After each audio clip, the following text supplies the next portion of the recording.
कल तक के जो सेक्शन पढ़े हैं हमने, आपके subject Rajasthan rent control act 2001, जहां पर हमने section number 1 short title extend commencement क्या क्या होता है, कैसे कैसे होता है, उन सब चीजों के बारे में जान लिया था। फिर उसके बाद सेक्शन नंबर 1 के बाद हमने देखा सेक्शन नंबर 2, जहां पर डेफिनेशन क्लॉज के बारे में बताया हुआ है। ये डेफिनेशन क्लॉज के अंदर जो मैंने आपको इंपॉर्टेंट डेफिनेशंस बताई हैं, उनमें कौन कौन सी हैं, वो थी एक लैंडलॉर्ड, ठीक है, कौन होता है, टेनेंट कौन होता है, और प्रमाइसेस क्या होती है। और ये तीन चीजों के ऊपर ही ये पूरा राजस्थान रेंट कंट्रोल एक्ट टिका हुआ है आपका, ठीक है। तो बेसिक बात जो है, लैंडलॉर्ड की हो, चाहे वो टीनेंट की हो, चाहे प्रमाइसेस की हो, तो आपको एक जो मेन इंपॉर्टेंट चीज है कि इन दो पार्टीज के बीच में इस प्रमाइसेस को, सब्जेक्ट मैटर को लेकर के क्या होता है, एक एग्रीमेंट होता है, जिसको अपन रेंट एग्रीमेंट के नाम से जानते हैं। अब ये जो रेंट एग्रीमेंट होगा कब, क्या ऐसी स्थिति में कब कौन सा पार्टी जो है, जो टीनेंट है, वो कब टीनेंट कहलाएगा और कब टीनेंट नहीं कहलाएगा।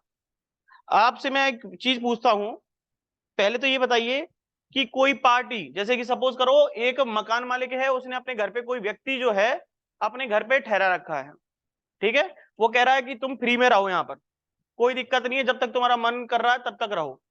क्या ऐसे केस में वो व्यक्ति टीनेंट हो जाएगा क्या, बताइए, रिया जी बताइए। नहीं सर। तो टीनेंट होने के लिए क्या चीज की जरूरत है। सर एक कॉन्ट्रैक्ट, एक लीगल कॉन्ट्रैक्ट, एनफोर्समेंट। एक कॉन्ट्रैक्ट, और वो कॉन्ट्रैक्ट क्या है, रेंट देना जरूरी है। रेंट देगा या कंसीडरेशन देगा, तभी वो पार्टी टीनेंट और दूसरी पार्टी लैंडलॉर्ड कहलाएगी उस केस में। क्लियर हो गई ये बात। Yes sir. तो ये बेसिक बेसिक बातें हैं। इसके अलावा लैंडलॉर्ड टीनेंट क्या होता है, प्रेमाइसेस क्या होती है, और अब इन तीनों चीजों को चलाने वाली जो अथॉरिटी है, अगर इनके बीच में डिस्प्यूट अगर अराइज हो जाए किसी तरीके का, तो वहां पर आरटी और एआरटी, ये दो हैं, ये आपके यहाँ पे काम करेंगे। इसके साथ साथ मैंने आपको बताया था एक अथॉरिटी, जिसको रेंट अथॉरिटी के नाम से जानते हैं, जो आपके 2017 के एक्ट से इसे जोड़ा गया है, ठीक है।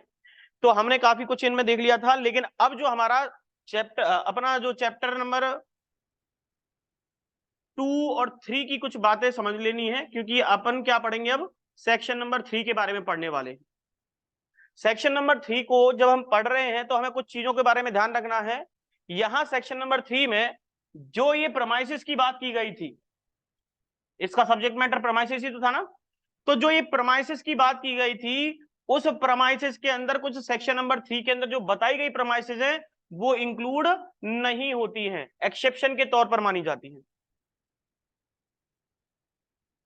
ठीक है। और ये किस चीज के लिए एक्सेप्शन है, वो है आपका चैप्टर नंबर 2 और चैप्टर नंबर 3। क्योंकि चैप्टर नंबर 2 जो है, जब आप पढ़ोगे, तो यहां पर मैंने आपको कल ही बताया था, ये रिवीजन ऑफ रेंट की बात करता है। लेकिन कुछ ऐसी सर्टेन प्रेमाइसेस हैं, कुछ ऐसी जगह है, ऐसे प्लेसेस हैं जिनके लिए व्यक्ति रेंट पे तो ले रहा है चीजों को, या रेंट पे दे रहा है किसी चीज को, किसी प्रॉपर्टी को, किसी प्रेमाइसेस को, लेकिन वो आपके रिवीजन ऑफ रेंट के अंदर काउंट नहीं होती, इसलिए वो कह रहा है कि चैप्टर नंबर 2 वहां पर अप्लाई ही नहीं होगा ऐसी प्रेमाइसेस पे। दूसरा है आपके सामने चैप्टर नंबर 3, और चैप्टर नंबर 3 जो है आपको टीनेंसी के बारे में बताता है। और टीनेंसी के अंदर वो तीन तरीके की चीजों को, तीन सेक्शंस को कवर करता है। यहां पर अगर देखोगे तो सेक्शन नंबर 6 और 7 की बात हो रही है, और यहां बात करोगे तो 7, 8, 9 और 10 की बात ये करता है। तो ना तो 6 और 7 और ना ही 8, 9, 10 ये सेक्शन जो है, इस सेक्शन नंबर 3 के अंदर जो प्रमाइसेस बताई गई है, कुछ सर्टेन प्रमाइसेस उनके ऊपर अप्लाई नहीं होती हैं किसी भी तरीके से। क्यों? क्योंकि यहां पर लिमिटेड पीरियड ऑफ टीनेंसी की बात की गई है। लिमिटेड टीनेंसी जो है, लिमिटेड पीरियड ऑफ टीनेंसी जो है, वो पर्टिकुलर रेजिडेंशियल बात करती है, रेजिडेंशियल प्रॉपर्टी की बात करती है। और वो केवल 3 साल या तीन बार, एक बार में 3 साल के लिए एग्रीमेंट कर सकते हो, और केवल 3 बार ही एग्रीमेंट कर सकते हो। लिमिटेड पीरियड टीनेंसी तो ये कहती है। और यहां पर रिवीजन ऑफ रेंट में क्या होता है कि रेंट बार बार रिवाइज होता रहता है, जबकि कुछ ऐसी प्रॉपर्टीज हैं जहां पर रेंट को रिवाइज इस आधार पर नहीं किया जा सकता, ये साफ साफ मना करता है। इसी तरीके से 9 सेक्शन जो है आपका, सेक्शन नंबर 9, ये भी इसी तरीके की बात करता है और ये कहता है कि इविक्शन ऑफ टीनेंट, कुछ ग्राउंड ऑफ इविक्शन ऑफ टीनेंट बताता है, मतलब कुछ ग्राउंड बताता है बेदखल करने के। किसको बेदखल करने की? तो टीनेंट को बेदखल करने के कुछ ग्राउंड्स बता रहा है। और टीनेंट कौन है यहाँ पर? किराएदार। उस किराएदार को बेदखल करने के कुछ ग्राउंड है, तो लेकिन कह रहा है कि कुछ सर्टेन प्रोमाइसेस हैं, उनसे आप किसी को बेदखल नहीं कर सकते केवल सेक्शन नंबर 9 के आधार पर। उसके लिए कोई और लॉ तो लागू हो सकता है, लेकिन यहां पर ये चीज लागू नहीं होगी। और साथ ही साथ ऐसी अगर कोई प्रॉपर्टी दी जा रही है किसी को, तो वहां पर इमीडिएट पोजेशन वाली जो बात है कि तुरंत हाथ हाथ कब्जा मिल जाए, वो भी संभव नहीं हो पाएगा। जैसे कि बैंक, अब आपने कोई प्रॉपर्टी अपनी बैंक को दे दी, ठीक है, आपने अपनी प्रॉपर्टी बैंक को दे दी और बैंक से कहो कि भाई मेरे तो हाथ पैर टूट गए हैं और मेरे को इमीडिएट पोजेशन चाहिए मेरा घर का, क्या आपको बैंक खाली करके दे देगी 1 दिन में, 2 दिन में, या 10 दिन में, या 3 महीने में? बोलो हाँ या ना। No sir. नहीं देगी। और आप उसका बार बार किराया बढ़ाओगे, बैंक की जिस प्रेमाइसेस में आपके लीज पर ले लिया उसने, तो ये भी काम नहीं करेगा ना वहां पे, ये सेक्शन भी नहीं काम करेगा।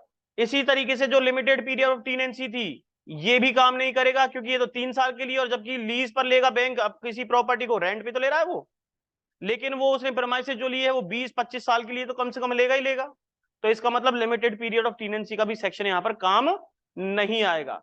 और आप ये नहीं कह सकते किसी से कि न्यूसेंस हो रहा है हमारे यहाँ पे, आपने ऑल्ट्रेशन कर दिया और आपने कहा बैंक से कि निकल जाओ, बैंक निकल जाएगी क्या 1 दिन में? वो किसी भी तरीके से किसी हालत में ये प्रोविजन लागू नहीं हो पाएंगे उस केस में।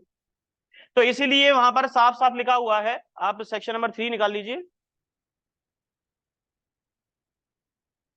देखिए क्या लिखा है। चैप्टर नंबर 2 और chapter number 3 not to apply to certain premises और टीनेंसी। कुछ टीनेंसी के एग्रीमेंट हो रहे हैं, ना तो उनके ऊपर अप्लाई होगा। और टीनेंसी के एग्रीमेंट हो किस में रहे हैं? लैंडलॉर्ड और टीनेंट के बीच में ही हो रहे होने को तो। लेकिन कैसी प्रेमाइसेस? जो सेक्शन नंबर 3 में जो बताई गई प्रेमाइसेस है उसके रिगार्डिंग। तो कह रहा है वहां पर कुछ इन ऐसी तरीके की जो प्रेमाइसेस बताई गई हैं जो सेक्शन नंबर 3 में है, उन पर चैप्टर नंबर 2 भी अप्लाई नहीं होगा, ना ही चैप्टर नंबर 3 अप्लाई होगा। तो आपसे यहाँ पे सीधा सा सवाल बनता है कि ये बताइए सेक्शन नंबर 3 के अंदर अगर बताई गई जो प्रेमाइसेस हैं, क्या उनके ऊपर चैप्टर 2 और चैप्टर नंबर 3 अप्लाई होते हैं या नहीं होते हैं? तो आपको बता देना वहां पे, या वो आपके सामने लिखेगा chapter number 2, chapter number 3 both और नन ऑफ द अबव। तो आंसर क्या हो जाएगा उसका? बोथ, दोनों के ऊपर अप्लाई नहीं होता। ठीक है, इस तरीके के क्वेश्चन आएंगे आपके सामने।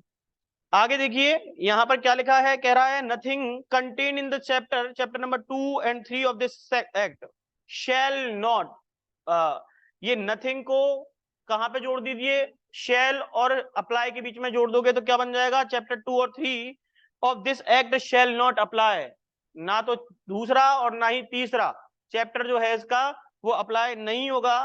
किन के ऊपर नहीं होगा? तो कह रहा है टू एनी प्रेमाइसेस, ऐसी प्रेमाइसेस के ऊपर जो कि सेंट्रल गवर्नमेंट से संबंधित है और सेंट्रल गवर्नमेंट के द्वारा उसको लेट आउट किया गया है। लेट आउट का मतलब क्या हुआ? रेंट पर दे दिया गया है किसी व्यक्ति को, या स्टेट गवर्नमेंट ने या किसी लोकल अथॉरिटी ने अगर किसी प्रेमाइसेस को, ऐसी प्रेमाइसेस को किसी को दिया है रेंट पर, तो उस प्रेमाइसेस के ऊपर ना तो चैप्टर नंबर 2 और ना ही चैप्टर नंबर 3 अप्लाई होगा। क्लियर हुई बात? यस बताइए। सर। तो अब यहां पर आपसे सीधे सीधे क्वेश्चन, अब आपको ये जो हेडिंग जो लिखी हुई है इसमें, ठीक है, इसमें एक और चीज ध्यान रखना, ये जो 1 से लेकर के 3 तक के इसके अंदर जो सब क्लॉज थे उनको डिलीट कर दिया गया है 2017 के अमेंडमेंट से, क्योंकि आज के टाइम पर वो प्रैक्टिकेबल नहीं था और ये पहले के टाइम के लिए बनाया गया था, इसलिए इसे डिलीट कर दिया गया है। लेकिन अब यहां पर जो प्रॉपर्टी की बात हुई है, तो वो प्रॉपर्टी किससे संबंधित है? ऐसी प्रेमाइसेस जो कि सेंट्रल गवर्नमेंट की है या स्टेट गवर्नमेंट की है। ठीक है, स्टेट गवर्नमेंट की है या किसी लोकल अथॉरिटी की, जैसे म्युनिसिपैलिटी की।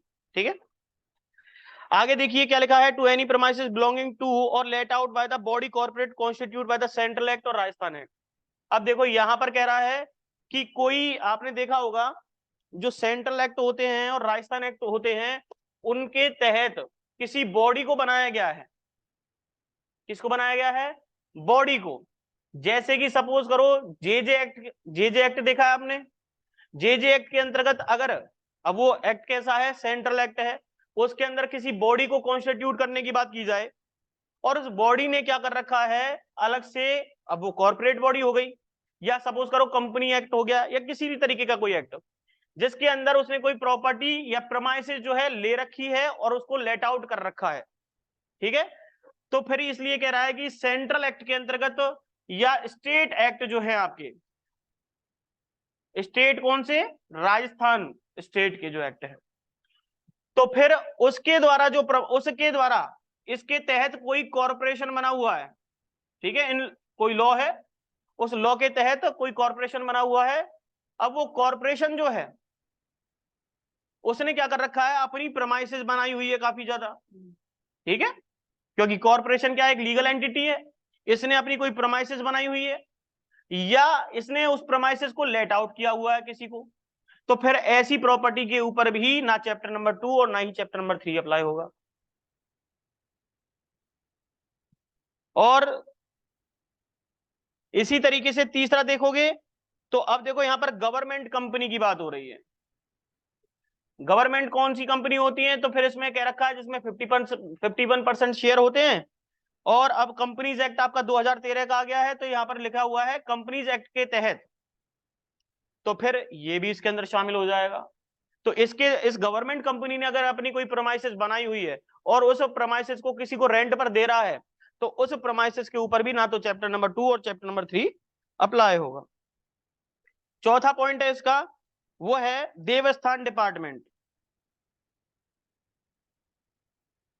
देवस्थान डिपार्टमेंट, और आपने सुना होगा देवस्थान डिपार्टमेंट कौन से हैं? जैसे मंदिरों का संरक्षक जो है, आजकल स्टेट गवर्नमेंट अपने पास ले लेती है ना, पूरा कंट्रोल ले लेती है उनका, उसकी बात हो रही है। तो देवस्थान डिपार्टमेंट के नाम से जाना जाता है उसको। अब ये भी एक कॉरपोरेशन ही तो है और ये एक्ट किसी एक्ट के तहत बनाई गई है। अब इसने, अब मंदिरों का सारा यही मैनेजमेंट और अथॉरिटी है ये, ठीक है? अब इस देवस्थान डिपार्टमेंट ने क्या कर रखा है, कोई प्रोमाइसेस इससे संबंधित है या इसने लेट आउट कर रखी है, अपनी प्रॉपर्टी को किराए पे दे रखा है। एक तो ये है, और ये तो होता है हिंदुओं में। मुसलमानों में क्या होता है? तो वो है वक्फ बोर्ड। क्या है? वक्फ वक्फ बोर्ड, ठीक है? तो यहां पर ये जो वक्फ है इनका, तो इसने भी, आपने आजकल इस वक्फ के ऊपर भी काफी ज्यादा सुना होगा कि काफी कुछ चल रहा है इसके बारे में भी। इसकी 123 प्रॉपर्टी यानी 223 प्रॉपर्टी जो है सीज कर ली गई हैं, इलीगल तरीके से काम कर रहा था ये। तो अब ये जो है इनके पास जो प्रॉपर्टी है या इनसे संबंधित जो प्रॉपर्टी है, उनके ऊपर भी ना तो चैप्टर नंबर 2 और चैप्टर नंबर 3 अप्लाई होगा, ठीक है? इसी तरीके से पांचवा पॉइंट देखिए, पांचवें पॉइंट में क्या कह रखा है, अगर कोई प्रोमाइसेस जो कि रिलीजियस चैरिटेबल एजुकेशन ट्रस्ट या क्लास ऑफ सच ट्रस्ट में be specified by the state government, मतलब किसी ट्रस्ट से जुड़ी हुई है, किसी रिलीजन और चैरिटेबल ट्रस्ट से बनी हुई है, ठीक है? तो अगर ट्रस्ट की कोई प्रॉपर्टी है, तो ट्रस्ट के द्वारा अगर कोई चीज काम कर रही है, तो वहां पर ट्रस्ट के रूल रेगुलेशंस अप्लाई होंगे, ना कि राजस्थान रेंट कंट्रोल एक्ट के। इसलिए कह रहा है ना तो यहां पर चैप्टर नंबर 2 और चैप्टर नंबर 3 काम करेगा। तो यहां पर बेसिक लिख लो, ट्रस्ट से संबंधित प्रॉपर्टी, तो उसकी प्रमाइसेस हो गई। अब उसने अगर किसी को रेंट पे दे रखी है, तो फिर उसके ऊपर ये अप्लाई नहीं होगा। इसी तरीके से to any premises belonging to और वेस्टेड इन द यूनिवर्सिटी। अब जैसे कि सपोज करो राजस्थान यूनिवर्सिटी अपने पास, राजस्थान यूनिवर्सिटी जो है उसके लिए अलग से एक यूनिवर्सिटी एक्ट बना रखा है, राजस्थान यूनिवर्सिटी एक्ट। तो अब राजस्थान यूनिवर्सिटी एक्ट क्या है? सेंट्रल एक्ट है कि नहीं है? लेकिन इसने स्पेसिफाई कर दिया इसको, वैसे तो क्लॉज 2 में ही आ जाता, लेकिन इसने अलग से स्पेसिफाई कर दिया कि यूनिवर्सिटीज के संबंधित कोई प्रॉपर्टी है और उन्होंने उसे किराए पर दे रखा है या उससे वो किसी भी तरीके का रेंट या लीज पे दे रखा है, तो यहां पर उसके ऊपर भी ये काम नहीं करेगा चैप्टर नंबर 2 और 3। यूनिवर्सिटी। ठीक है, आगे देखोगे तो आपको समझ में आएगा कि अभी तक तो हम क्या कर रहे थे कि जो बड़े बड़े डिपार्टमेंट है ना, वो अपनी प्रॉपर्टीज को किसी को दे रहे थे, क्योंकि उनके पास काफी प्रॉपर्टी है, तो उन्होंने क्या करा, उस प्रॉपर्टी को लेट आउट कर दिया। लेकिन अगर यही संस्थाएं, बड़ी बड़ी कंपनी, बैंक, मल्टीनेशनल कंपनी, अगर किसी की प्रॉपर्टी को किराए पर ले लें तो क्या होगा? तो उसके बारे में आपको क्लॉज, इसका 10 नंबर का जो है क्लॉज, वो बताता है। तो 7वें नंबर का एक तरीके से देखोगे, क्योंकि 3 तो हटा दिए, तो देखो इसमें क्या लिखा है, to any promises let to bank. कोई प्रोमाइसेस जो है किसको दी गई है? बैंक को दी गई है, या किसी पब्लिक सेक्टर को दी गई है। पब्लिक सेक्टर मतलब बिजली विभाग हो गया आपका, या कोई सैनिटेशन से रिलेटेड कोई नगर निगम हो गई, उसको दिया है। एनी कॉर्पोरेशन एस्टेब्लिश, या किसी कॉर्पोरेशन को दिया गया है। और सेंट्रल एक्ट और स्टेट गवर्नमेंट, स्टेट एक्ट, अब देखो वही वाली बात आ गई ना, इनको अगर कोई प्रॉपर्टी दी है, पहले तो ये दे रहे थे, अब इनको कोई प्रॉपर्टी दी गई है, या multinational companies, private limited companies, या पब्लिक लिमिटेड कंपनीज। ठीक है, लेकिन जिनका पेड अप शेयर कैपिटल कितना है, 1 करोड़ या 1 करोड़ से ज्यादा है, उन कंपनीज की बात हो रही है यहाँ पर। ठीक है, तो ऐसे केस में इन्होंने अगर कोई प्रॉपर्टी हायर कर ली है किसी से, या लीज पर या रेंट पर ले ली है, तो वहां पर भी आपका चैप्टर नंबर 2 और चैप्टर नंबर 3 अप्लाई नहीं होगा। जैसे कि मैंने आपको एग्जांपल बताया, क्यों नहीं होता? क्योंकि आप किसी बैंक से 2 महीने के टाइम पीरियड देके उसे निकलवा थोड़ा ना सकते हो, इसलिए वो 20-20 साल या 30-30 साल की लीज पर लेते हैं उस चीज को। तो ये सारे जनरली क्या होते हैं, लीज से रिलेटेड चीजें हैं, इसको इसलिए अलग कर दिया गया है। ठीक है, अब यहाँ पर जो बैंक हैं उनके बारे में बता रखा है, कौन कौन से बैंकों की बात हो रही है यहाँ पर। ठीक है, तो स्टेट बैंक ऑफ इंडिया, अगर उसने कोई प्रॉपर्टी ली है या दी है, तो फिर वो state bank of India act के तहत ही काम होगा, उसका रूल रेगुलेशन उसके आधार पर चलेंगे उसके। सब्सिडी बैंक हैं उसके आधार पर, कॉर्पोरेशन बनी है किसी तरीके की तो उसके आधार पर। तो ये कुछ चीजें हैं, लेकिन साथ ही साथ कुछ और चीजें भी दे रखी हैं। जैसे कह रहा है कि टू एनी प्रमाइसेस, अब इसका 12 पॉइंट पढ़ो, सॉरी 11 नंबर का जो पॉइंट है इसका, वो क्या कह रहा है इसके बारे में? कह रहा है कि ऐसी कोई प्रमाइसेस आपने लेट आउट किसी को दी है, किसी सिटीजन को दी है, और वो सिटीजन कहाँ का है? फॉरेनर है एक तरीके से, सिटीजन ऑफ फॉरेन कंट्री, बाहर का कोई, विदेश का कोई व्यक्ति है, कोई एम्बेसी है, हाई कमीशन है, इनको अगर आपने कोई प्रॉपर्टी दी है, तो फिर इसके ऊपर भी ये सेक्शन लागू नहीं हो सकते। किसी फॉरेनर को आपने रख रखा है और बाद में उसको कहो कि भाई निकल जा, ऐसा नहीं होगा, उसके अलग से नियम है। तो वो फॉरेन मतलब अलग से अपने डिप्लोमेट्स जो होते हैं उसके अनुसार वो नियम चलते हैं, तो इसलिए इनके ऊपर राजस्थान रेंट कंट्रोल एक्ट लागू नहीं होता है। ठीक है, मतलब राजस्थान रेंट कंट्रोल एक्ट के चैप्टर नंबर 2 और 3 ही लागू नहीं होते बस, और सारे लागू हो सकते हैं। अब जैसे कि कौन कौन से लागू होंगे, तो सपोज करो कोई प्रॉपर्टी को लेकर के कोई डिस्प्यूट हो जाए इनके बीच में, लैंडलॉर्ड और टीनेंट के बीच में, क्योंकि ये भी तो लैंडलॉर्ड टीनेंट हो गए ना, लेट आउट कर रहे हैं तो प्रॉपर्टी को। तो अगर ये इस तरीके से प्रॉपर्टी के अंदर आ गए और डिस्प्यूट अगर अराइज हो गया इनका, तो इनका जो है मेन, इनके डिस्प्यूट को सॉर्ट आउट कौन कर सकता है, डिस्पोज ऑफ कौन करवा सकता है? आरटी करवा सकती है, Rajasthan rent control, Rajasthan sorry rent tribunal करवा सकती है, और एआरटी करवा सकती है। ठीक है, क्लियर हुई क्या बात? बताइए शीला जी, रिया जी। यस सर, क्लियर है। चलिए, हाँ हर्ष जी, आपको क्लियर है क्या ये बात? क्योंकि इसमें सर्टेन प्रोमाइसेस की बात कही गई है, इनके ऊपर ये चैप्टर 2 और 3 लागू नहीं होते हैं। ज्योति जी बताइए।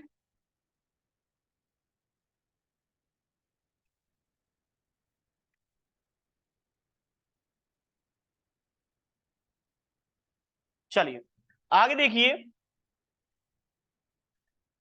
इसके बाद यहां पर सेक्शन नंबर 4 जो है आपको, वो एग्रीमेंट के बारे में बता रहा है कि भाई जब प्रॉपर्टी एक व्यक्ति ने देख ली है, जैसे कि टीनेंट की प्रॉपर्टी को किसने देख लिया, सॉरी लैंडलॉर्ड की जो प्रॉपर्टी है उसको किसने देख लिया? टीनेंट ने देख लिया। जब उसे टीनेंट के द्वारा देख लिया गया, तो अब वो क्या कर रहे हैं, अब वो टर्म कंडीशन डिसाइड कर रहे हैं। लेकिन पहले, अब तो भाई हमारे पास राजस्थान रेंट कंट्रोल एक्ट है, लेकिन इससे पहले अगर उन्होंने कोई टर्म कंडीशन डिसाइड कर रखी है और वो इस तरीके की है जो कि इलीगल तरीके से, जैसे सेक्शन नंबर 23, क्योंकि कॉन्ट्रैक्ट कर रहे हो ना आप, और वो सेक्शन नंबर 23 में इलीगल है या कोई और तरीके से आपने कर ली तो कंसिडरेशन नहीं दिया तो वो भी वॉइड हो गई। तो इसी आधार पर इन्होंने कुछ चीजें इसके अंदर लिखी हुई हैं आपके सेक्शन नंबर 4 में। ये सेक्शन नंबर 4 कुछ बातें बताता है आपको।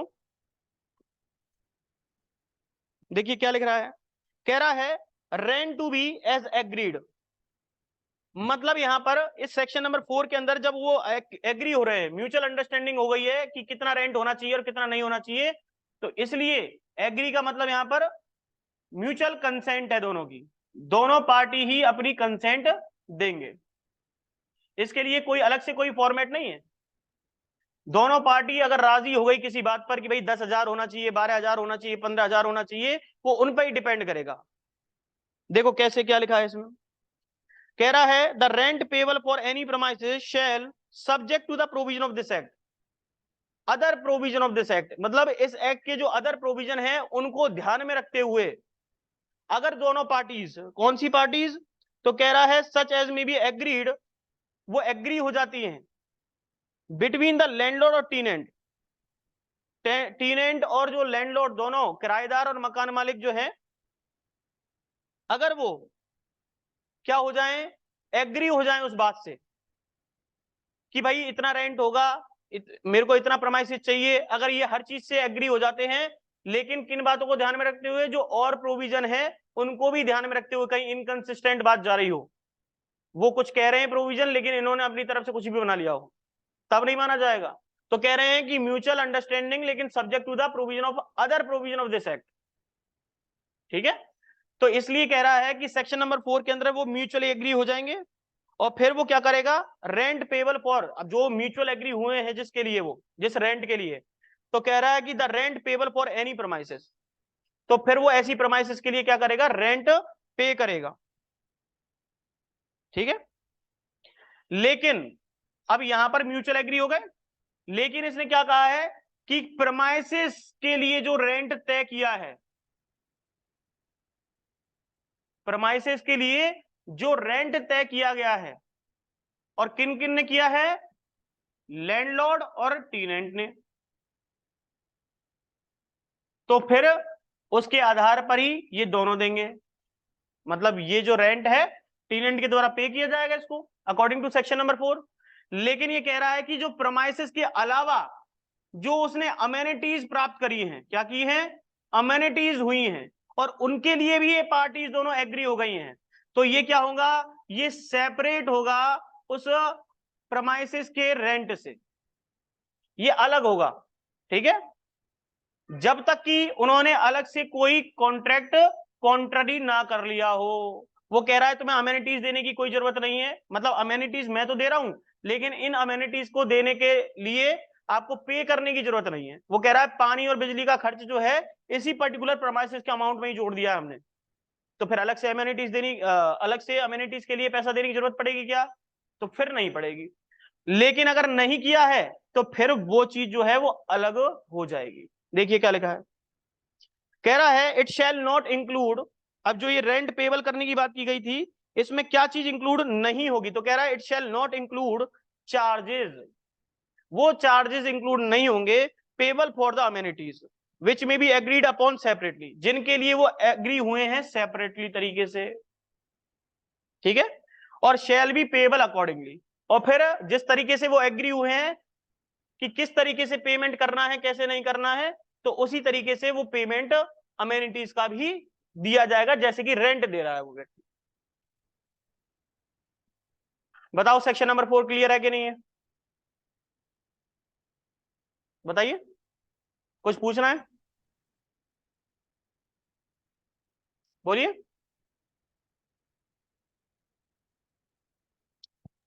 सर क्लियर है। क्लियर है,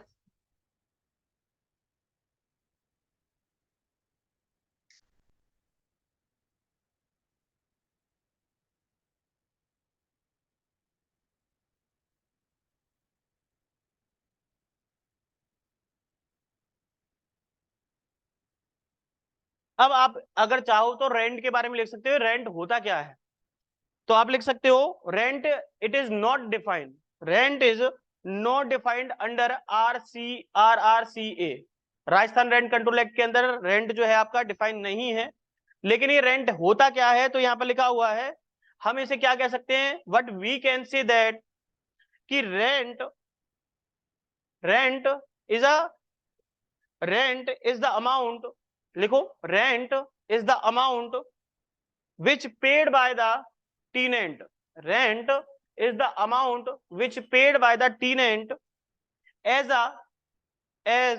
अ कंसिडरेशन।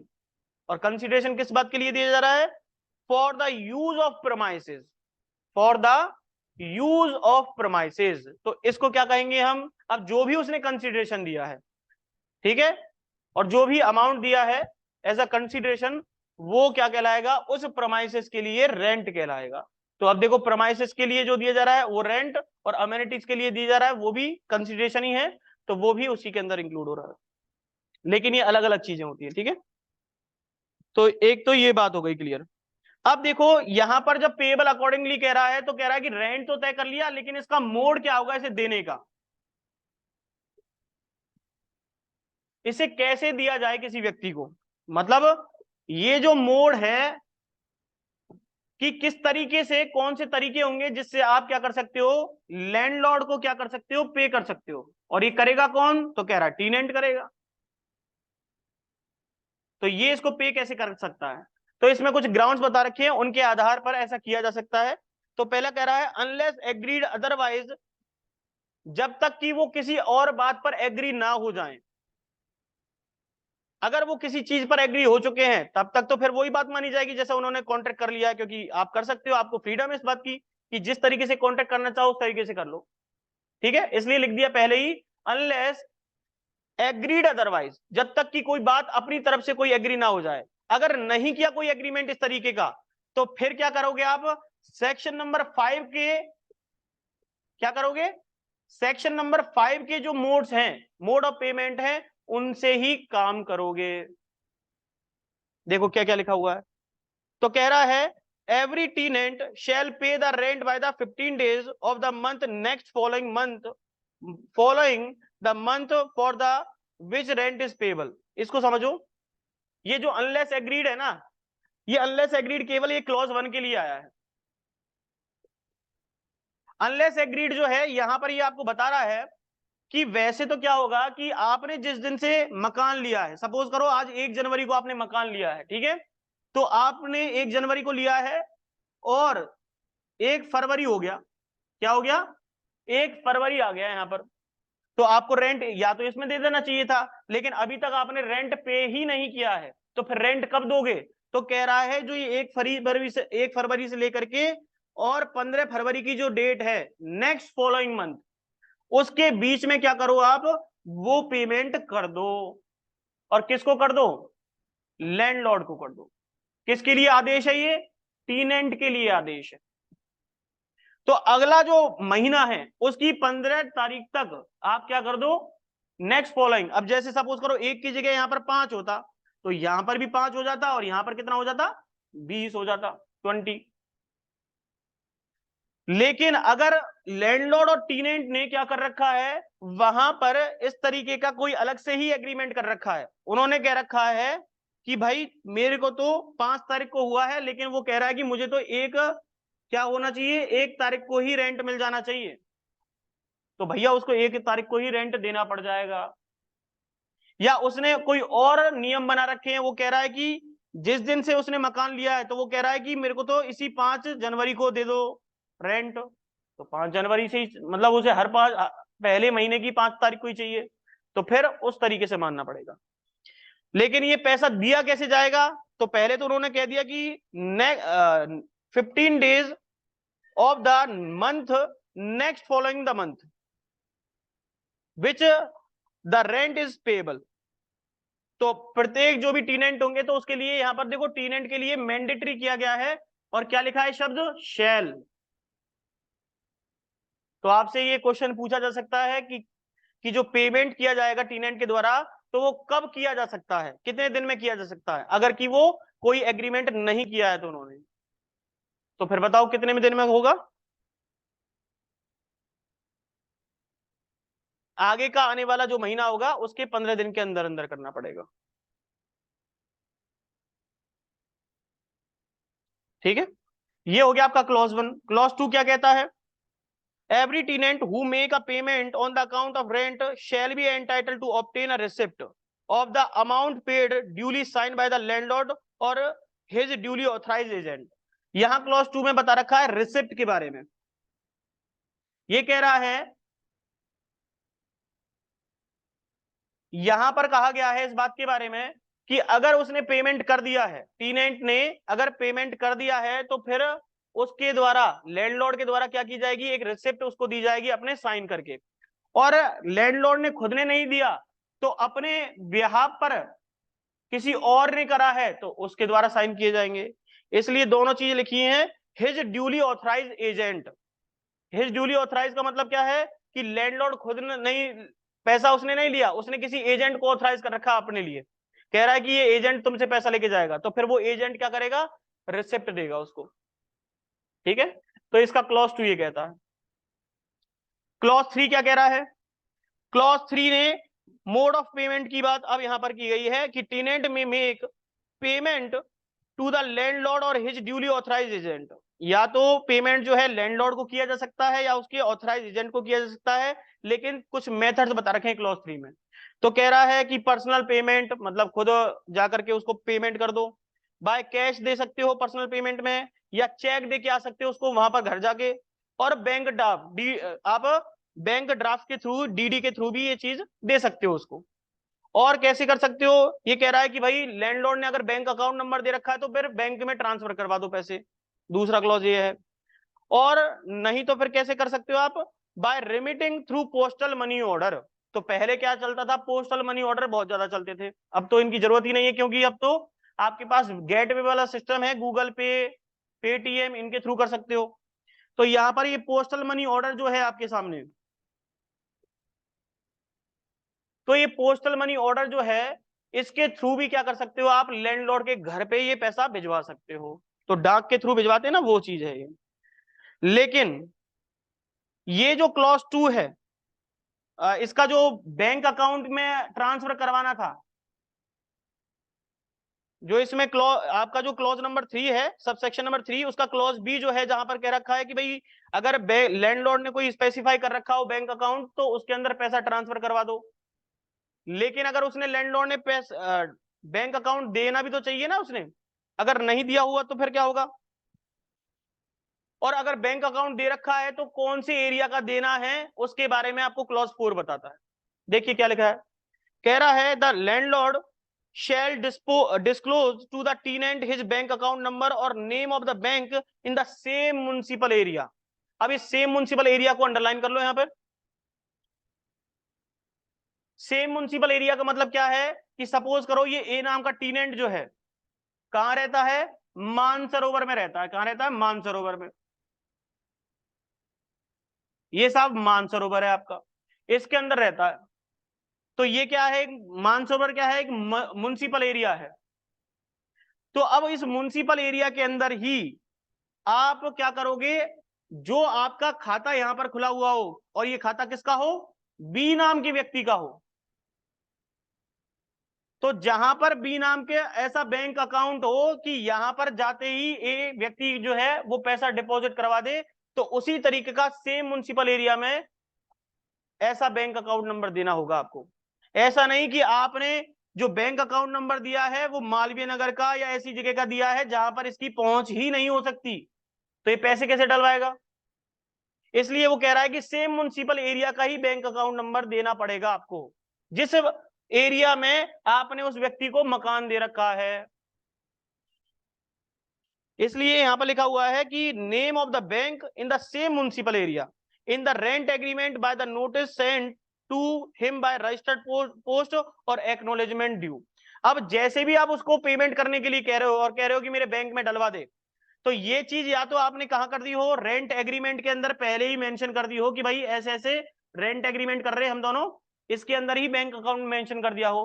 लेकिन आपने कभी कभी ऐसा भी तो होता है, रेंट एग्रीमेंट उसमें डाला ही नहीं था, रेंट एग्रीमेंट में बैंक अकाउंट नंबर डाला ही नहीं, और आपको वो पैसे भेज नहीं रहा, तो आप क्या करोगे, उसे नोटिस भेजोगे, और उस नोटिस के अंदर क्या डालोगे, बैंक अकाउंट नंबर डालोगे। लेकिन वो बैंक अकाउंट नंबर कहाँ का होना चाहिए, सेम म्युनिसिपल एरिया जहां पर ए नाम का व्यक्ति टीनेंट बन के रह रहा है, जहां पर उसका घर है। घर का मतलब वो जिसमें वो प्रेमाइसेस में रह रहा है, वही किसकी, बी की प्रेमाइसेस में। अब बताओ क्लियर हुई कि नहीं हुई बात? रिया जी, शीला जी बताइए, yes sir, yes sir, clear है? Yes sir. शीला जी कुछ पूछना है क्या? ज्योति जी बताइए।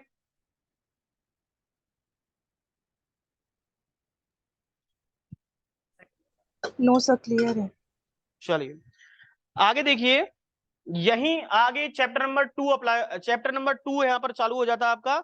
और ये आपको काफी इंपॉर्टेंट चैप्टर है। इसमें फॉर्मूला बताया गया है। क्या बता रखा है? फॉर्मूला बता रखा है कि रेंट को रिवाइज कैसे किया जाएगा, और ये काफी इंपॉर्टेंट है। ठीक है, चैप्टर नंबर 2 क्या ना टॉपिक है, कितने सेक्शन आते हैं, तो 6 और 7। क्या टॉपिक का नाम है, तो रिवीजन ऑफ रेंट। क्या बताता है ये, तो इसमें कुछ फॉर्मूले बताए हुए हैं, उस फॉर्मूले के आधार पर ही क्या होगा, रेंट का रिवाइज होगा कि किसी लैंडलॉर्ड को कितना पैसा दिया जाना है। जैसे कि मैंने आपको बताया था कल भी कि अगर कोई अमाउंट आज के टाइम पर आप 6,000 दे रहे हो किसी को मकान का किराया, हर महीने का किराया 6,000 रुपए दे रहे हो, तो ये इंक्रीजमेंट कैसे होगा, रिवीजन कैसे होगा उस रेंट का? तो वो कह रहा है उस केस में 1 साल बाद वो 5% अगर लेता है तो वो 6,300 ऐड हो जाएंगे। मतलब क्या हुआ इसका, कि एक मंथ का आपने किराया कितना दिया, 6,000 रुपए। लेकिन अब जैसे ही दूसरा साल आएगा आपका, तो फिर 12वें महीने से, एग्रीमेंट आप 11 महीने करते हो ना, तो 12वें महीने से क्या होगा, आपको अब उसको अगर उसने उस पर 5% इंटरेस्ट लगाया है, तो फिर आपको उसको अब से 6,300, मतलब प्रिंसिपल अमाउंट, इसे ऐसे लिख सकते हैं अपन, प्रिंसिपल अमाउंट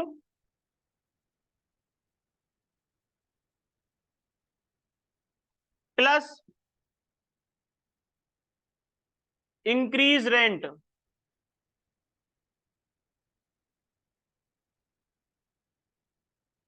या आप ऐसे लिख दो इंटरेस्ट। तो प्रिंसिपल अमाउंट कितना था आपका, 6,000 रुपए, और अब ये इंटरेस्ट कितना जुड़ गया, 5% के हिसाब से 300 रुपए। तो अब आपको अगले महीने, अगले साल के जो महीना आएगा उसमें 6,300 रुपए के हिसाब से लिया जाएगा। ये बात क्लियर हो रही है? अब ये 6,300 क्या करेगा, ये हर बार ऐसे ही इंक्रीज करता चला जाएगा आपका रेंट। ठीक है, अब जैसे मान लो ये तो हो गई, ये बात जो है आपकी 2021 में लिया था आपने मकान, 2022 जब आया तो आपको अब ये अमाउंट देना पड़ेगा। और ये बात कब तक चलती रहेगी, तो ये बात चलेगी आपकी 2029, 21, 22, 23, 24, 25, 26, 27, 28, 29, 30। तो ये चलेगी 2030 तक, मतलब 10 साल जब आपके कंप्लीट हो गए, तो 10 साल बाद क्या होगा, फिर से ये जो पर्टिकुलर अमाउंट आएगा आपका पूरा का पूरा, उस पूरे अमाउंट को मर्ज कर दिया जाएगा, और वो पूरा मर्ज होकर के क्या बन जाएगा आपका, प्रिंसिपल अमाउंट बन जाएगा। कितना बन जाएगा, प्रिंसिपल अमाउंट बन जाएगा ये सारा का सारा। जैसे कि हर 10 साल में, अब जैसे 6300 रुपए हो गए, अब ये 6300, फिर इस 6300 के ऊपर क्या होगा, कि फिर अगले साल जो लेगा तो इसके ऊपर फिर से जोड़ देगा, ऐसे करता चला जाएगा ये। अब इसका 5%, 6300 का 5%, फिर उसका 5%, उसका 5%, ऐसे करता चला जाएगा ये। चलो सही बता रहा हूँ क्या?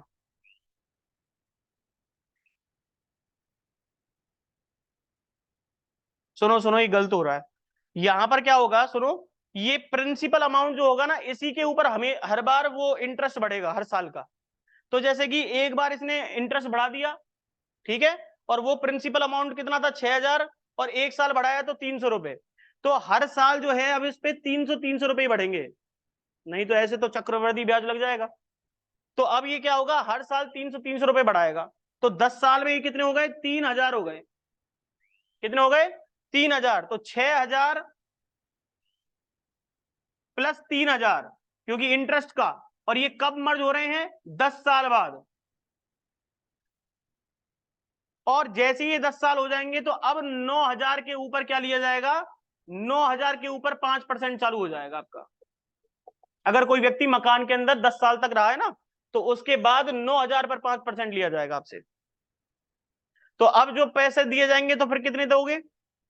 तो फिर अब आप जो पैसे दोगे ना उसको, तो 9000 प्लस 450 रुपए, ऐसे अमाउंट देना पड़ेगा आपको फिर, क्योंकि 5% का इंटरेस्ट लग रहा है ना। लेकिन अपने यहाँ पर जयपुर के अंदर क्या करते हैं ये लोग? 10% लेते हैं। और ये 10% according to Rajasthan rent control act illegal है, क्योंकि ऐसा कोई एग्रीमेंट किया है तो वो क्या है? Null and void. केवल आप कितना ले सकते हो? 5%। 5% से कम तो कर सकते हो, आप चाहते हो 2%, 3% तो कर सकते हो, लेकिन 5 से ज्यादा नहीं कर सकते। ये कौन सा सेक्शन कहता है? तो ये बात बताता है सेक्शन नंबर 7, इसके बारे में पढ़ेंगे अपन।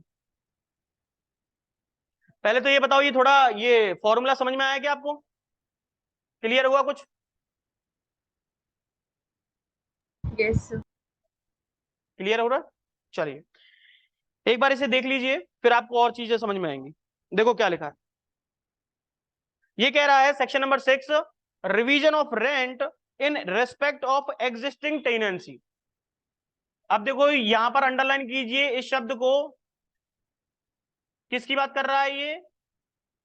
As existing tenancy. Existing tenancy का मतलब ये हुआ कि उसने आज 2001 में जब ये 2001 में जब ये राजस्थान रेंट कंट्रोल एक्ट बन के आया, या 2003 में बन के आया, उस टाइम से नहीं चालू हुआ ये टीनेंसी पर रहना। वो कब से हुआ?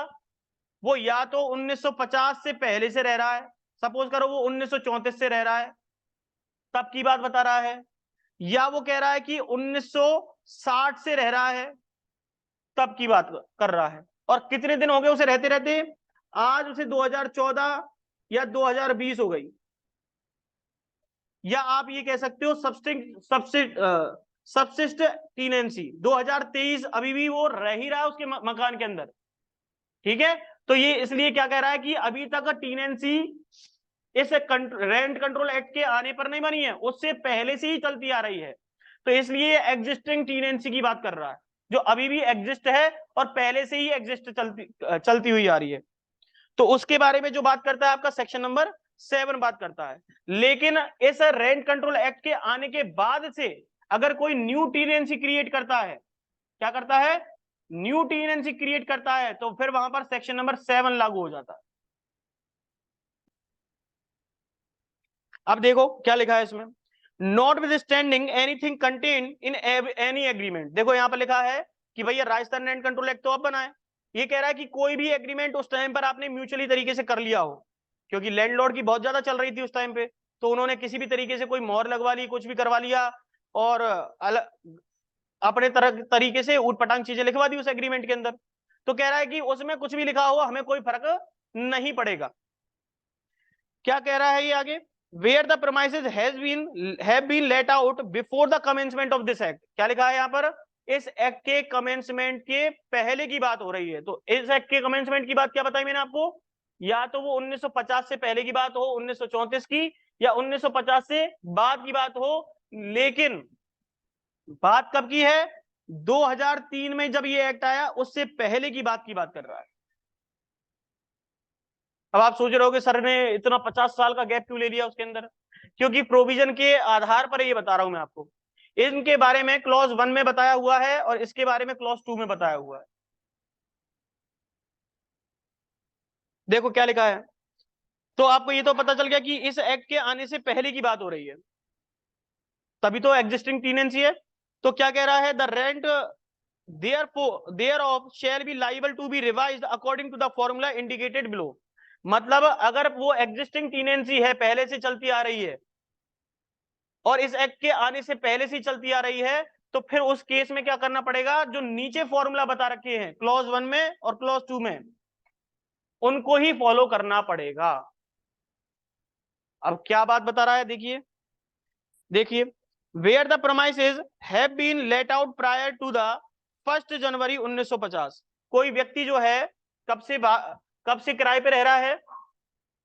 1 जनवरी 1950 से पहले रह रहा है, पहले से ही वो व्यक्ति रह रहा है। तो मैंने बताया ना 1 जनवरी 1950 से पहले, तो सपोज करो वो 1934 से रह रहा है, 1949 से रह रहा है, उससे कोई फर्क नहीं पड़ेगा। तो जब से भी रह रहा है तो क्या कह रहा है? It shall be deemed to have been let out 1 जनवरी 1950। तो उसके बारे में कह रहा है कि जो चाहे कितनी पीछे से रह रहा हो, लेकिन हम तो क्या मान के चलेंगे, जब रिवीजन ऑफ रेंट को कैलकुलेट किया जाएगा तो कहां से फॉर्मूले में कैलकुलेट किया जाएगा? ऐसा माना जाएगा कि 1 जनवरी 1950 से ही वो व्यक्ति वहां पर रहने लगा है। यहां से कैलकुलेट करेंगे अब हम चीजों को। क्लियर हो रही है बात? बताइए, बोलिए, कुछ क्लियर हुआ या नहीं हुआ?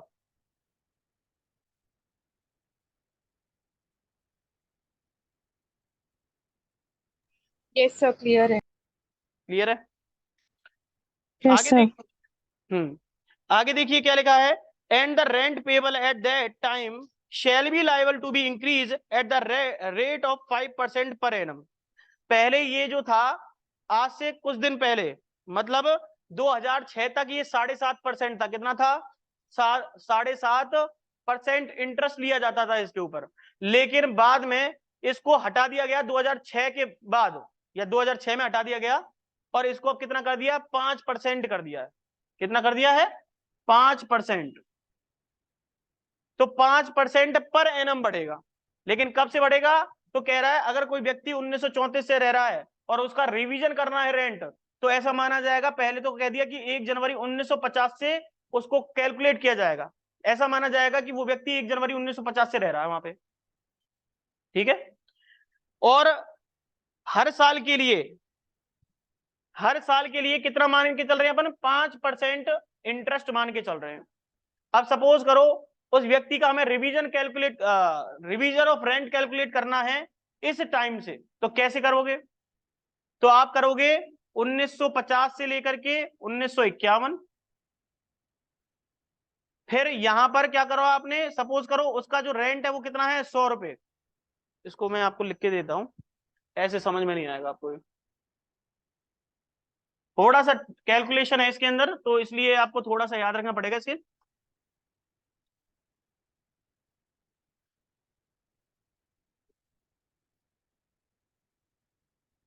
देखो, जैसे सपोज करो उसने कहा कि भैया मकान मालिक जो है, टीनेंट जो है वो 1934 से रह रहा है, लेकिन हमने कब से मान लिया कैलकुलेशन में? रिवीजन ऑफ रेंट को। यहां पे लिख देता हूं, रिवीजन ऑफ रेंट। जब रिवीजन ऑफ रेंट कैलकुलेट किया जा रहा है, तो फिर हमने क्या मान लिया कि उसे 1 जनवरी 1950 से ही मान लिया हमने तो। और आज तक वो रह रहा है। सपोज करो वो कब तक रहा है वहां पर? 2004 तक, या आप ऐसे मान के चलो 2023 तक रहा है। तो अब इससे ही कैलकुलेशन कंप्लीट हो जाएगी आपकी। तो अब देखो यहां से लेकर के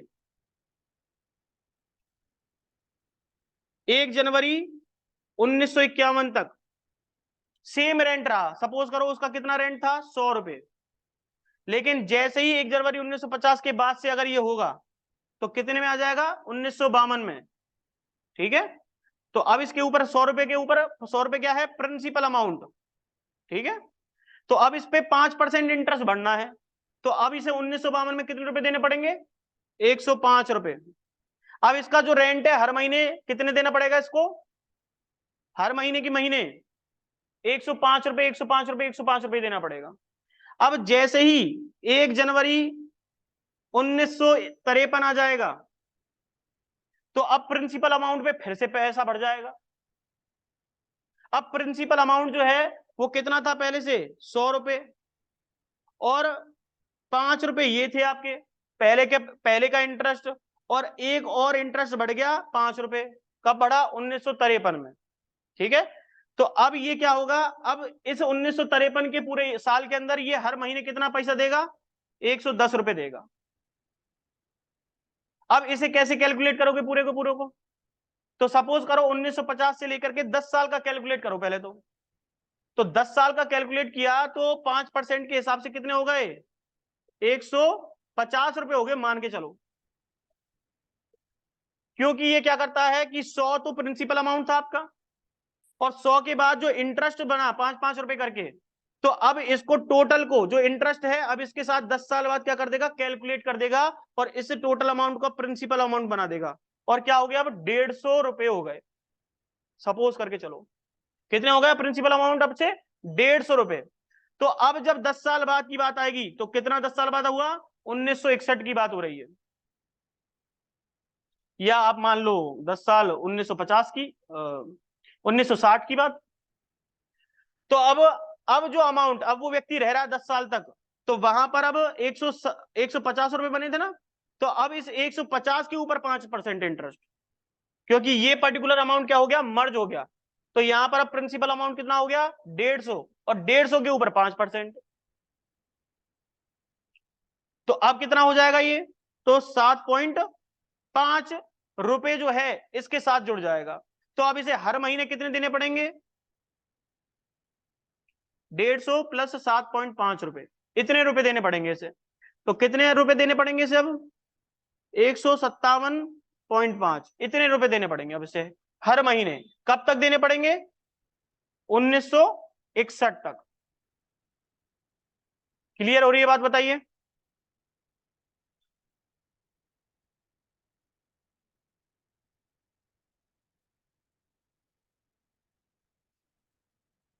बताइए क्लियर हो रही है या नहीं हो रही, अपनी तरफ से कुछ सवाल हो पूछिए।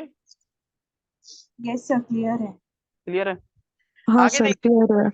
ठीक है, आगे देखिए इसमें क्या लिखा है, the amount of increase rent shall B merge in such after 10 year. अब देखो क्या कहा कि वैसे तो 5-5% हर साल बढ़ता जा रहा था, किस पे बढ़ रहा है, हमेशा प्रिंसिपल अमाउंट पे, लेकिन कह रहा है 10 साल बाद ये सारा का सारा अमाउंट क्या हो जाएगा, उसमें मर्ज हो जाएगा।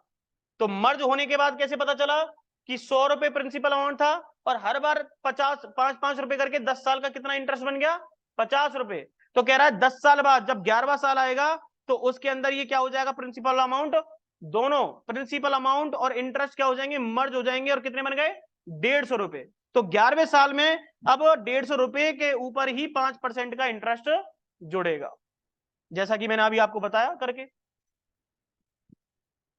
अब देखो फिर से क्या लिखा है, जब मर्ज कर दिया तो क्या हुआ, the amount of rent so arrived at shall again be liable to be increase at the rate of 5% per annum in similar manner up to the year of commencement of this act. और ये कब तक चलता रहेगा, तो कह रहा है कि इस एक्ट के कमेंसमेंट के जो ईयर हैं उस पर सिमिलर इसी तरीके से चलता रहेगा। कब तक चलने की बात की गई है, 2003 तक के लिए कह रहा है कि इस एक्ट का कमेंसमेंट हुआ है तब तक के लिए तो ऐसे ही ये चलता रहेगा। तो इसका मतलब क्या हुआ, कोई व्यक्ति अगर 1934 में रह रहा था और उसे कब से कैलकुलेट किया, 1 जनवरी 1950 से, ठीक है। तो 1 जनवरी 1950 से किया तो फिर उसके बाद 60 आ गया, 70 आ गया, हर बार ऐसे ही कैलकुलेट होगा, 80, 90। अब आ गई बात 2000, मतलब 2020, यहां पर आ गया आपका 2000, ठीक है। अब यहां पर 2000 आ गया, लेकिन अब आपके पास क्या हुआ, 2001, 2002 और 2003, क्योंकि हमारा एक्ट तो इस बार इंप्लीमेंट हो गया था, लेकिन हमने यहां तक तो मर्ज कर दिया सब चीजों को, क्योंकि हर 10 साल में हो रहा है ना।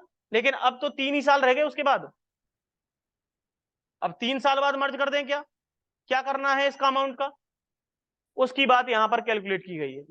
इसके बारे में क्लॉज नंबर बी जो है इसी पॉइंट का, क्लॉज नंबर 1 का, उसके अंदर इन ईयर के बारे में बताया हुआ है कि भाई आपने यहां तक के तो सेक्शंस को मर्ज कर दिया, यहां तक जो 2000 जो है आपके 50 साल तक का तो आपने मर्ज कर दिया, सारा प्रिंसिपल अमाउंट और रेंट दोनों तरीके से इंटरेस्ट को जोड़ के। लेकिन इसका क्या करोगे इस केस में, इन 3 सालों का, तो उसके लिए क्लॉज बी बताता है, देखिए कह रहा है where the promises have been let out on or after 1 जनवरी 1950, 1 जनवरी 1950 पर या 1 जनवरी 1950 के बाद। अब देखो यहां पर ये यहां पर उसको और कैलकुलेट कर रहा है, इसकी बात तो देखो आगे करेगा ये कि कैसे होगा। अब यहां पर ये दूसरी चीज को और ले आया, यहां पर ये क्या बता रहा है कि पहले तो इसने बात कर दी कि 1 जनवरी 1950 से पहले की बात कर रहा था, तो हमने कैलकुलेट कब से किया? 1 जनवरी 1950 से। लेकिन क्लॉज बी जो है इसका, ये कह रहा है कि सपोज करो कोई व्यक्ति जो है 1 जनवरी 1950 से ही किराए पर लेता है कोई मकान, या तो इस टाइम से ले रहा है इसलिए लिखा है ऑन, या कह रहा है 1 जन आफ्टर। देखो दोनों चीजें लिखी हुई है, late out on or after. तो या तो उसने 1 जनवरी 1950 में लिया है कोई मकान, या उसने कब लिया है? 1950 के बाद लिया है। सपोज करो 1962 में लिया है, 1974 में लिया है, कभी भी लिया है, लेकिन लिया कब है? तो कह रहा है 2003 के जो ये एक्ट आया है 2003 में, उससे पहले ही लिया है। ठीक है, तो आगे देखो क्या हुआ है। तो कह रहा है the rent payable at the time of commencement of the tenancy shall be liable to be increase at the rate of 5% per annum. तो यहां पर जो ये रेंट पेबल होगा, तो कह रहा है कि इस एक्ट के कमेंसमेंट के टाइम पर ये जो रेंट होगा 5% उस पर बढ़ता चला जाएगा हर साल। ठीक है, इसलिए लिखा हुआ है rate of increase at the rate of 5% per annum. Per annum का मतलब क्या है? हर साल बढ़ेगा 5%। ठीक है, अब क्या कह रहा है? The amount of increase of rent shall B merge in such rent after 10 year. अब देखो वापस से वही बात आ गई कि अब जैसे कि ये कह रहा है कि ये अमाउंट जो है आपने 5% बढ़ाया, तो उसके बाद क्या होगा कि 1962 के बाद सपोज करो 1972 आया, 10 साल बाद यही तो आएगा। तो अब सपोज करो 1962 में 100 रुपए प्रिंसिपल अमाउंट था, 1972 में आते आते और 5% इस पर क्या लेना था आपको? पर एनम इंटरेस्ट लेना था। तो आपने 1962 में कितना हुआ? Principal plus interest. अब इसको क्या कर दोगे? आप मर्ज कर दोगे, तो ये क्या हो जाएगा? 150 रुपए हो जाएगा आपका।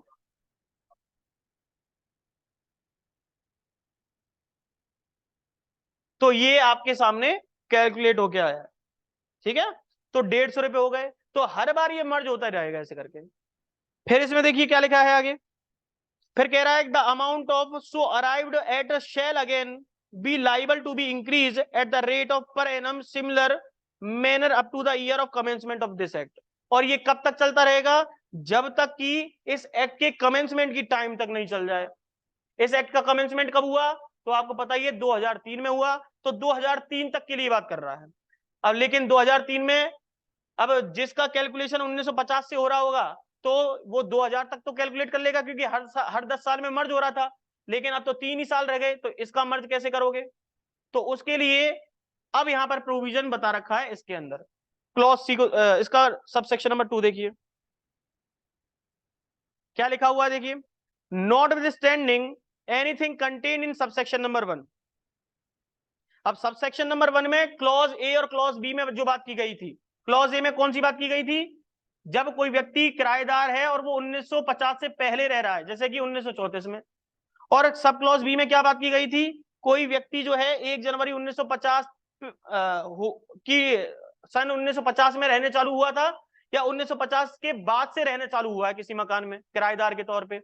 ठीक है, उसकी बात हो गई। तो इसलिए उसने कह दिया कि सबसेक्शन नंबर 1 में कोई भी बात दे रखी हो कोई फर्क नहीं पड़ेगा। लेकिन आगे क्या कह रहा है? where the period of 10 year of merger of increase the rent under subsection number 1 is not completed। Underline कीजिए, is not completed। अब इसने क्या कहा था? इसने कहा था कि हर 10 साल में क्या होना है? रेंट का मर्ज होना जरूरी है। मतलब प्रिंसिपल अमाउंट का और रेंट का क्या होना जरूरी है? और इंटरेस्ट का मर्ज हो जाना जरूरी है। लेकिन मैंने क्या कहा कि भैया 2010 हर 10 साल में तो हो रहा था, लेकिन 2000 पे रुक गई गाड़ी। लेकिन आगे के ईयर जो है वो 10 साल कंप्लीट ही नहीं हो रहे, क्योंकि 3 साल ही रह गए। तो फिर क्या करोगे उस केस में? तो इसलिए यहां पर लिखा था कि is not complete up to the year of commencement of this act. इस एक्ट के कमेंसमेंट की तारीख से वो 10 साल कैलकुलेट ही नहीं हो रहे, क्योंकि अब कितने रह गए? 3 ही साल रह गए। अब 3 साल को क्या करोगे आगे? तो उसके लिए भी इसने उपाय सोचा है। उसके लिए सॉल्यूशन क्या दिया है इसने? तो कह रहा है the rent at the rate of 5% per annum shall be increase up to the year of commencement of this act.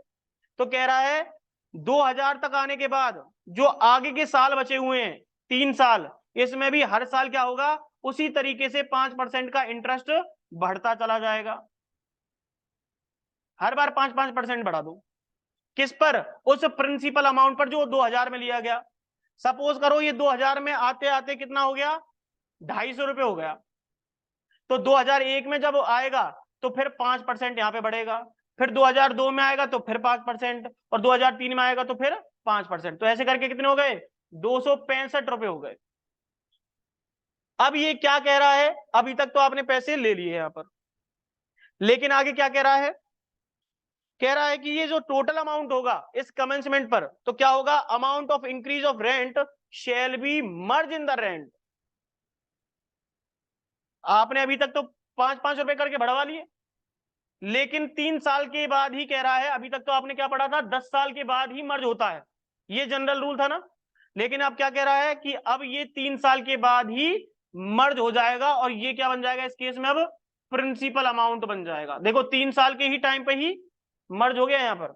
और अब 250 रुपए जो प्रिंसिपल अमाउंट था, वैसे तो कैलकुलेशन में क्या होना था, प्रिंसिपल अमाउंट कब बढ़ता है, ये 2001 से 2010 तक बढ़ना चाहिए था, तब जाकर के ये कितने होते, 300 रुपए होते प्रिंसिपल अमाउंट। लेकिन क्या हुआ कि 3 साल ही थे आगे के, तो उसने क्या कर दिया इस केस में, 3 साल को ही मर्ज कर दिया, और प्रिंसिपल अमाउंट अब कितना बना दिया, 265 रुपए ही बना दिया। अब से आपका प्रिंसिपल अमाउंट कितना हो जाएगा, 265 रुपए हो जाएगा। ये इसने बात इस क्लॉज 2 के अंदर कर दी है। तो ऐसे करके क्लॉज ए समझ में आ गया, क्लॉज बी समझ में आ गया, और क्लॉज 2 में जो 10 साल कंप्लीट नहीं हो रहे हैं उसका सॉल्यूशन इसने क्लॉज 2 में दे दिया आपको। अब बताओ ये क्लियर हुआ कि नहीं हुआ? Yes sir. क्लियर है? चलिए, अब यहां पर ये कह रहा है, अभी तक तो आपने कमेंसमेंट ऑफ दिस एक्ट की बात करी थी, मतलब अभी तक जो टीएनसी एग्जिस्टेंस में थी, भाई आप जो है किसी मकान में जो रह रहे हो, सपोज करो आपने 1950 में किसी मकान में रहना चालू किया, और आपको चलते चलते कितना टाइम हो गया, उन 2003 तक तो रह लिए, क्योंकि इसका फॉर्मूला तो आपने यहां तक अप्लाई कर लिया किसमें, क्लॉज 1 और क्लॉज 2 के अकॉर्डिंग। लेकिन आप अभी भी उसी मकान में रह रहे हो और 2023 आ चुकी है। तो अब यहां से यहां के रेंट को कैसे कैलकुलेट करोगे, उसकी बात यहां पर की गई है। और किस सेक्शन में की गई है, तो वो कहता है इसका क्लॉज नंबर 3, कि इसे कैसे कैलकुलेट करोगे, 2003 के बाद से उस रेंट को, रिवीजन ऑफ रेंट कैसे कैलकुलेट करोगे। तो देखो आगे क्या बता रहा है इसमें, कह रहा है the rent arrived at according to the formula given in subsection number 1 और सबसेक्शन नंबर 2। जो सबसेक्शन नंबर 1 में और 2 में जो फॉर्मूला बता रखा था, उसके आधार पर जो करा है आपने रेंट, जो रिवाइज किया है, वो तो बिल्कुल ठीक है। उसके बाद क्या होगा आगे, तो कह रहा है after the completion of each year from the year of commencement of this act, इस एक्ट के कमेंसमेंट के बाद जितने भी ईयर आएंगे, अब देखो कमेंसमेंट ये हो गया, तो इसके बाद कितने आएंगे, अब 2004 2005 ऐसे आएगा कि नहीं आएगा। तो अब यहां से कैलकुलेट होगा आपका, और कितने दिन के लिए, तो कह रहा है 2013। तो इसके 2003 से लेकर के 2013 में कितने आ गए साल, 10 साल आ गए। और प्रिंसिपल अमाउंट 2003 में कितना बैठा था अपना, 265 रुपए। अब 265 पे हर बार 5-5% इंटरेस्ट ले रहे हैं, और कितने टाइम तक लेना था अपन को, 2013 तक। और जितना भी 5-5% आपने इंटरेस्ट लिया है, वो सारा का सारा फिर से मर्ज हो जाएगा। अब सपोज करो ये 10 साल का जो इंटरेस्ट बनता है इसका, वो 265 प्लस 10 साल का जो इंटरेस्ट है आपका, वो करीबन करीबन सपोज करो 65 रुपए बन जाता है। कितने बन गया, 65 रुपए। तो अब इन दोनों को फिर से मर्ज कर दो, और 2013 में जो कैलकुलेशन होकर निकल के आएगी, वो कितनी आ गई, 330 रुपए निकल के आ गई। तो अब से प्रिंसिपल अमाउंट कितना हो गया आपका, 2013 के लिए प्रिंसिपल अमाउंट ये हो गया। अब फिर से हर साल 5-5% दो 330 रुपए के ऊपर। और कब तक दो, तो 2013 तो आ गया, फिर से 10 साल गिनो, तो अब आ गई बात 2023 की। तो ऐसे करके जब तक आपकी टीनेंसी चल रही है तब तक रिवीजन ऑफ रेंट होगा। इसलिए नीचे देखो क्या लिखा है, after the completion of each year from the year commencement of this act again be liable to be increase. अब कमेंसमेंट के बाद कह रहा है अगेन बी लाइबल, फिर से उसके ऊपर 5% का इंटरेस्ट लगाया जाएगा उस पर्टिकुलर पेमेंट के ऊपर। और कैसे लगाया जाएगा, हर बार पर एनम लगाया जाएगा 5%। The amount of increase of rent shall B merge in such rent after 10 year, और फिर उसके बाद फिर से मर्ज कर दिया जाएगा हर 5 साल बाद। अभी कब की बात हो रही है, जब एक्ट पास हो गया है उसके बाद भी वो व्यक्ति रह रहा है उसी मकान में। फिर क्या होगा, such rent shall be further be liable to be increase at a similar rate और merge in the similar manner till the tenancy subsist. Subsist का मतलब है कि अभी भी टीनेंसी चल रही है और जब तक चलती रहेगी। सपोज करो उसने 2022 में या 2025 में अपना मकान खला दिया, तो यहां तक का कैलकुलेशन होगा उसका, फिर इसी तरीके इसी आधार पर होगा।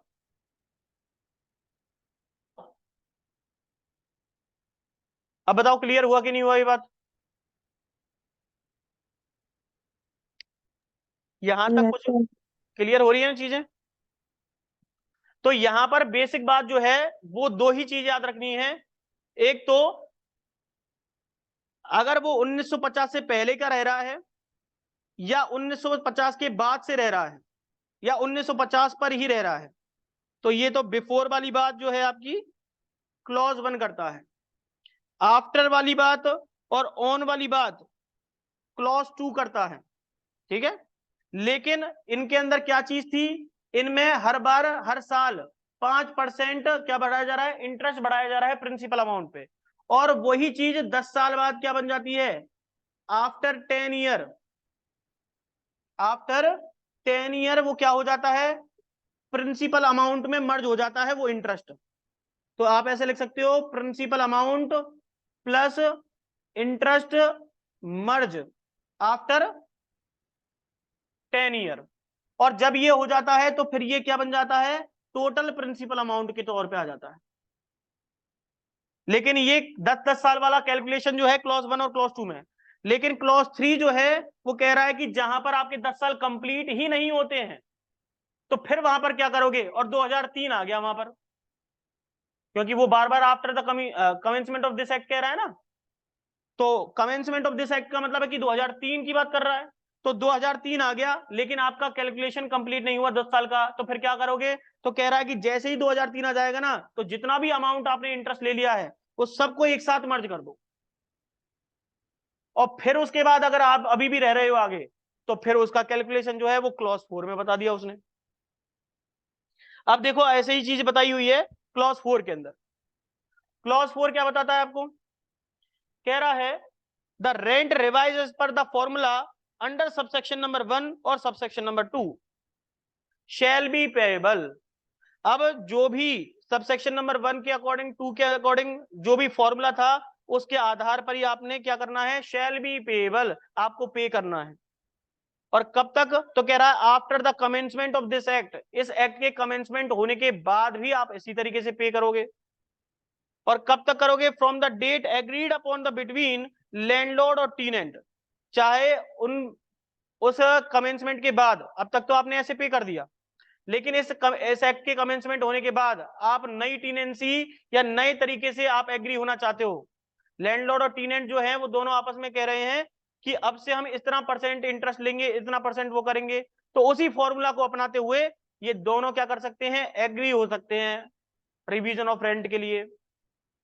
तो कह रहा है from the date agreed upon between the landlord और tenant where the petition is filed within a rent tribunal from the dating of file such petition.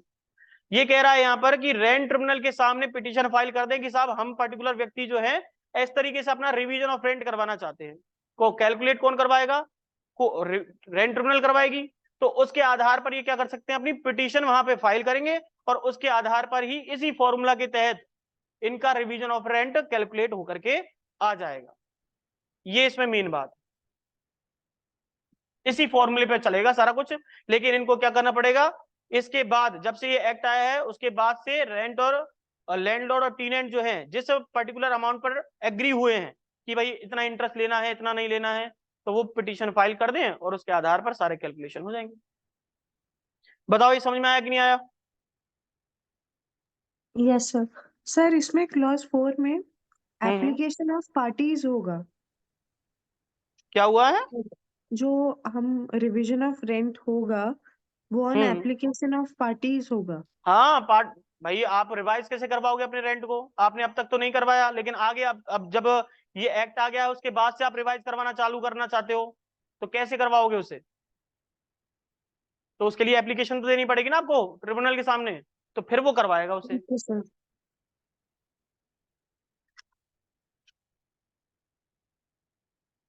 आगे देखिए, इसी तरीके की बात जो है सेक्शन नंबर 7 में भी की गई है। सेक्शन नंबर 7 जो है आपका, वो भी सिमिलर बात कर रहा है, लेकिन वो किसकी बात कर रहा है? आपने अभी पढ़ा था एग्जिस्टेंट टीनेंट्स की, लेकिन ये कह रहा है कि ये जो एक्ट आया है ना 2003 में, इसके बाद कोई नई टीनेंसी बनाई है किसी ने। मतलब लैंडलॉर्ड और टीनेंट जो है 2005 में उन्होंने, किराएदार ने घर लिया है, ए नाम के व्यक्ति जो किराएदार है उसने 2005 में कोई मकान किराए पर लिया है, तो 2005 के बाद की बात होगी ना, तो वहां पर सेक्शन नंबर 7 लागू होगा, ना कि सेक्शन नंबर 6 लागू होगा। ये लागू नहीं होगा, कौन सा होगा? सेक्शन नंबर 7 लागू होगा।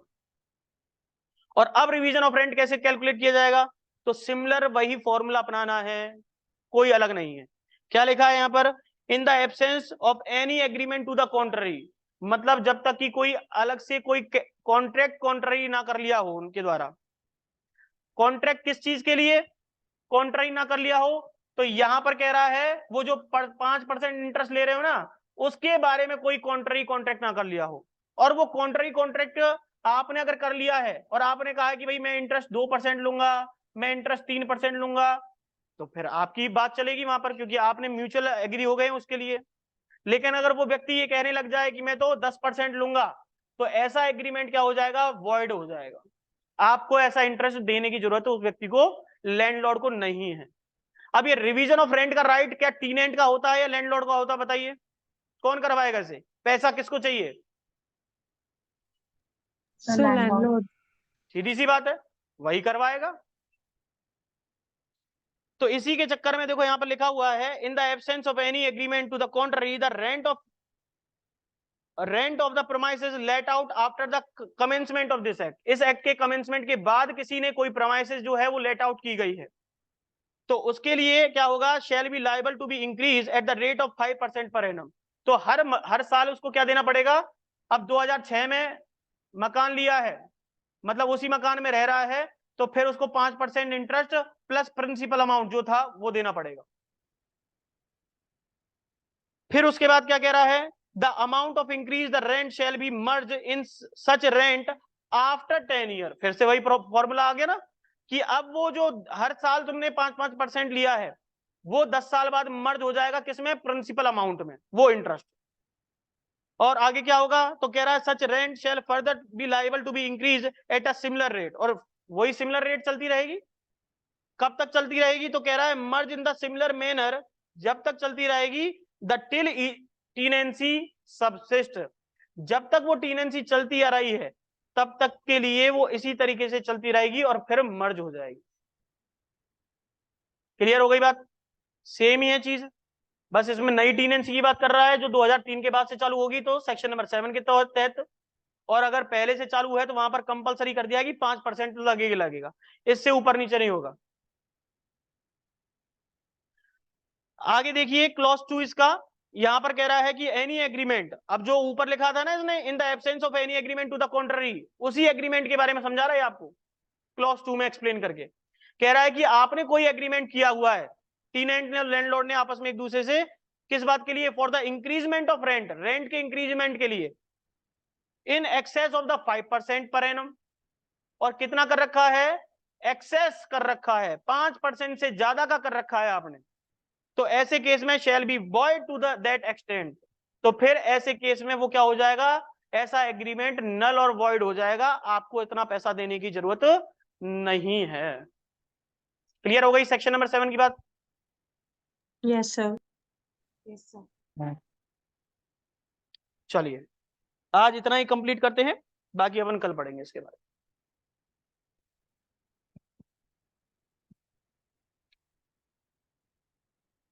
कुछ पूछना है तो पूछ लीजिए, आप किसी सेक्शन के बारे में कुछ पूछना